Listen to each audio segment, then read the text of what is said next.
Kwa majina naitwa Maureen Akinyi Aliwa.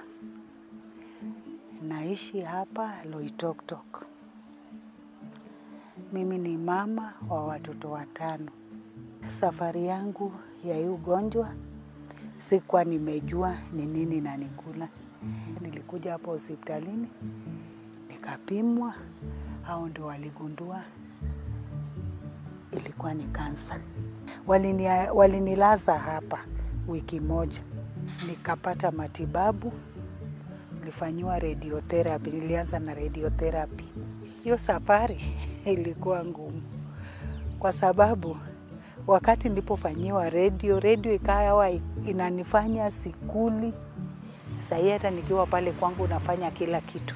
Hakuna kitu siwezi fanya, mwili wangu ina nguvu. Ni vizuri mtu aruhusu mtoto msichana kuanzia miaka 10 aende akapate hiyo chanjo. Hiyo chanjo ni nzuri na itamsaidia huyu mtoto.